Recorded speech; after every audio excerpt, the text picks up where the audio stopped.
Thank you very much. Please take your seats. Maraming salamat for the ovation and for welcoming me here and inviting me here. Sa ating mga leaders of the Hope Summit 2.0, thank you, Salve, for the kind introduction. Kay Dr. Anton Marilim, the President and CEO of the Yellow Boat of Hope Foundation. To Mr. Rapalopa, President of the ASA Philippines Foundation. Mr. J.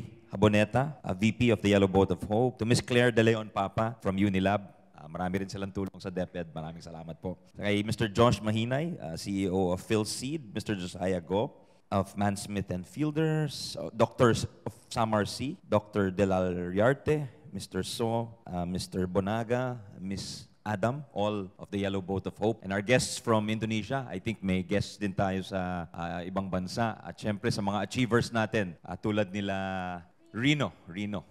Congratulations, Rino. Ha? Ikaw ang groundbreaking, ikaw talagang, kumbaga, you knock down the door, di ba? Sinipa mo, yung mga pintuan na sarado sa inyo, ikaw ang nagbukas. So congratulations. At umaasa tayo na magiging bukas yung pintuan na yan. At kung ano may tutulong ng departamento, sabihin mo lang po sa amin. So a good day to all of us. Magandang araw po sa inyo. Of course, sa ating mga guro, sa mga ating bayani ng mga komunidad, to the heroes of the Yellow Boat of Hope, thank you very much for all you do. Maaga ako dumating, kaya marami na kaming napag-usapan ni Dr. Anton sa loob. And I've become, I apologize because it's my first encounter with the Yellow Boat of Hope, but obviously you're doing fantastic, groundbreaking work in many of our communities with the help of our people on the ground, some DepEd, some private, but still, Dr. Anton tells me there's still a lot to do. So, andito po kami. Hopefully, there's 3 years left in the BBM administration. Hopefully, I will still be the DepEd secretary for those 3 years, and we're here to promise to multiply the loaves, so to speak. I use the phrase multiply the loaves dahil yun po ang topic nung homily itong nakaraang linggo ni Father Tito Kaluwag. Nag-retreat kami ni Presidente at mga cabinet members nung Sabado, tinawag kami. Nagdasal kami. Pero basically, how can we multiply the loaves? And I think that's what Yellow Boat of Hope is doing. No? You're really multiplying the loaves. But maybe government should step up and do more. And maybe with coordination. Pero in-emphasize dun sa retreat namin, yung dialogo, the role of dialogue is very important. So, mag-usap kami at ang mensahe, isa sa mga key takeaways namin is no favor, walang pabor ay masyadong maliit para sa departamento, para isang kalihim o kinatawan ng departamento. Dahil sa isang tao, malaking bagay yun. At clearly, di natin naisip yung... And the one who contributed that in our discussion was Secretary Vince Dizon, the Department of Transportation. 2 buwan pa lang nakaupo ata. Pero sabi nga niya, yun ang contribution niya. And definitely, I think of that because Yellow Boat of Hope is about transporting people to schools. Di ba? Of course, that's the physical manifestation. Pero ano talaga yon? By transporting people to schools, you are transporting them to a brighter future. You are transporting them to a different world.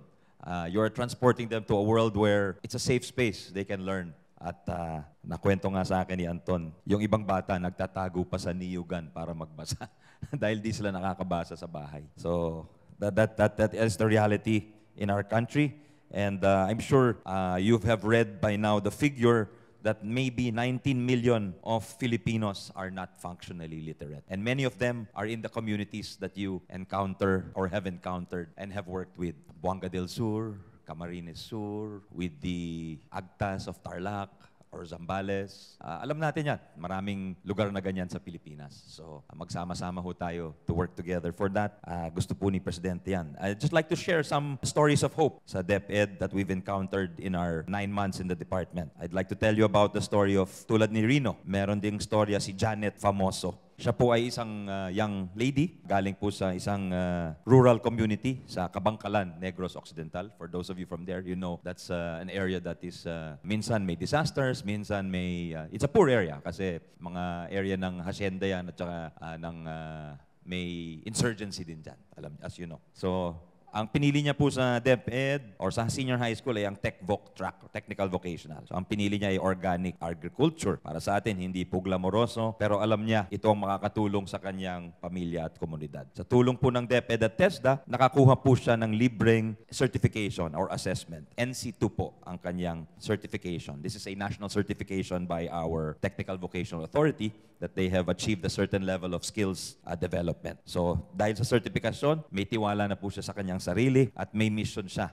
sa mga pamilya at kabarangay niya. So again, that door was open to her by education, the way you have opened hundreds and thousands of doors for our learners all over the country. At ngayon, gusto na niya mag-aral ng agri-related course sa kolehiyo. Na maganda yon dahil, alam niyo naman, paulit-ulit natin naririnig na wala nang kumukuha. Kahit 100% scholarship, kahit may stipend, wala na nag-aaral. Pero siya, gusto niyang mag-aral ng agrikultura at tutulong siya sa family farm. And we saw many examples of working school farms, family farms sa Negros. And maybe that's the way forward. No? So books gave her knowledge, and her determination allowed her to bring that knowledge back home and hopefully for her to serve her community. And we have a similar story in Macabebe, Pampanga, sa Santo Niño Elementary School. Ito naman po, iba ang problema dahil sa Macabebe, catch basin area po ito. Madalas baha doon, na lubog sila. Parang Candaba and all those other towns. So noong Typhoon Karina, abot tuhod daw ang baha sa kanila. At they had to rescue people. The students and the teachers became the rescuers. And parents turned it to volunteers. Pero hindi sila sumuko, nagkaisa ang guro, ang magulang, ang estudyante, ang komunidad. They planned contingencies, they looked for help. And from the LGU, from private donors, from you, from us. So this is what building bridges looks like, mga kasama, mga kaibigan. It's not always made of steel or concrete. The bridges sometimes are made of wood and of leftover building materials. But somehow, through the shared struggle and through the shared solutions, more importantly, emerges the shared belief that learning must never stop, whatever the cost to the community, whatever the effort needed, kung ano man ang kaya, kahit mataas ang tubig. Meron din pong storya ni Teacher MJ Irish Banyaga. Siya po ay ALS graduate sa Davao Alternative Learning System. This is our non-formal education system for those who have somehow are not of age or have dropped out from the formal educating schooling system. So this Teacher MJ was once an honor student who lost her way. Kaproblema po siya, tumigil po siya ng 3 taon sa kanyang pag-aaral. Pero dahil sa pagpupursige niya, bumalik po siya sa ALS at hindi siya pinabayaan ng kanyang mga teacher at hindi siya naging sayang si ganyan, sayang si MJ. Bumalik po siya dahil may ALS. And Dr. Anton and I were having a conversation talking about how important the ALS program is. Especially now na meron tayong 19 million learners. Yung 19 million, parang 5 bansa na po sa Europa yun. Yun yung bilang ng ating mga mamamayan na maaaring nakakamasa, maaaring nakakasulat ng kanilang pangalan, pero hindi nakakaintindi. Hanggang dun lang sila. Pag nagbasa sila pag binasa nila itong speech na ito, hindi nila maintindihan ito. Kailangan ipaliwanag sa kanila ng maigi bago nila makukuha yung mensahe. Kayo, isang sabi ko lang, naintindihan nyo na. So, kayo yung maswerte, tayo yung maswerte. Pero paano naman yung 19 million na kababayan natin?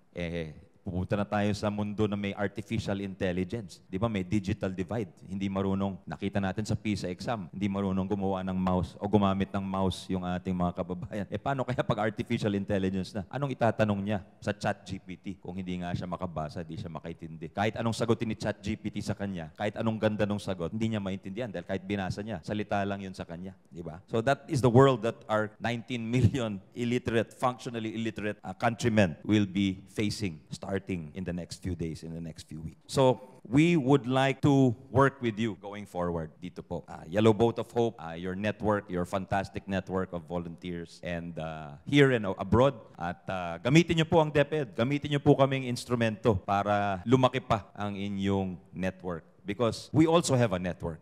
Payagan nyo lang po akong ipagyabang. 1.05 million din po ang tauhan ng DepEd. Hindi ko lang alam kung ilan ang masaya doon, pero 800,000 po ang teacher namin. 200,000 ang non-teaching personnel po namin. So, gustong tumulong lahat yan. Lahat yan nangangarap ng mas magandang kinabukasan. Many dedicated sa lahat ng punta ko. Alam mo, first day of school namin, baha. Pumunta kami sa QC, yung isang stereo, yung isang ilog sa Quezon City, umapaw siya. So, ang mga teacher, walang pasok. First day of school yun, July 29, kung di ako or July 26. Naglilinis yung mga teacher pero nakasmile sila. So, wala. Kumain na lang kami ng Jollibee sa araw na yon dahil wala namang pasok. Pero yung smile nila, naging tawa, naging ganun yung nakikita ko sa DepEd at ganun na nakikita ko sa kwartong ito. So I think we can really do things together. Again, gamitin niyo po ang network ng DepEd. Tell us where we need to build more of these bridges, where we need more of these boats, where we need more of durable classrooms. Sabihin niyo po sa amin kung kakayanin natin. Dahil may partner naman po tayo, hindi tayo nag-iisa. Nandiyan dyan po ang Unilab. Nandiyan dyan po ang, Kasi nasa Unilab tayo. Baka sumamalob nyo kung hindi ko naman nabanggit yung Unilab, di ba, Ma'am Claire? Pag sinabi ko nandyan yung San Miguel o yung BPI, baka, but marami hong tumutulong. Yun ang kagandahan nito. From day one, never ko naramdaman na nag-iisa kami sa DepEd dahil nandyan dyan ang Yellow Boat of Hope, nandyan dyan ang Unilab, nandyan dyan ang grupo ni VP Lenny, one of the first. Also, the event was also here, I think. Yung launch nung with World Vision, yung reading. So, before, and after that, napasa yung Aral Law, which is a version of what they were doing already in Kamsur. So talagang kahit nakikita ko, nando dun, we're building up the momentum to really come up with the critical mass needed to transform our Philippine educational system. At pag nagawa natin yon, alam nyo naman siguro, hindi ko na kailangan sabihin sa inyo. Once you transform a person's life through education, then anything can happen. The future is really up to that person. How hard he is willing to work will determine how far he is willing to go. Pero nabuksan yung mga pintuan. Nasa kanya na kung papasok siya sa mga pintuan na yon. Alam niyo po yan. So, under the administration of Bongbong Marcos, we're ramping up our literacy program. Alam ni Ryan po yan. Asan si Ryan? Ang ating yan. Taga DepEd yan sa Zamboanga del Sur. Pinakilala sa akin ni Dr. Anton. Sabi niya, yan. We launched our Bawat Bata Makababasa program in Region 9. So pag may taga Region 9, please support this program because if successful, we will roll it out in the coming school year in the whole country. This is one of our efforts to address functional illiteracy. Andiyan dyan yung digitalization program, ang ating teacher welfare program, ang ating partnership building with people like you. Galing po ako sa Vietnam, sa Laos, at talaga sa kanila, teachers ang focus ng Vietnam. As you know, Vietnam placed 33rd in the last PISA exam. Tayo 77 out of 81. Sila 33 po. Pero ang budget nila, konti lang ang diferensya sa Pilipinas. Vietnam yan, ha? Nung taong 1975, nasa gera po sila. Hindi pa sila united. So, it just shows you that pag nagsama-sama ang mga tao, one person can make a difference. Ano ba nakalagay? All it takes is, dito pa lang ilan na tayo, di ba? We care, di ba? So, 1 million people in DepEd, Yellow Boat of Hope, how many thousands, hundreds of thousands? We go down to the communities, how many hundreds, thousands? Lahat yan. They care. They're just looking for a chance. So, thank you. Thank you. Thank you for having me here. I just like to say I'm very appreciative of the work of Yellow Boat of Hope, and I'd like to work with you going forward. We at the department would like to work with you and empower you and the people you serve who are also our stakeholders and learners sa Department of Education. Maraming salamat. Magandang umaga po.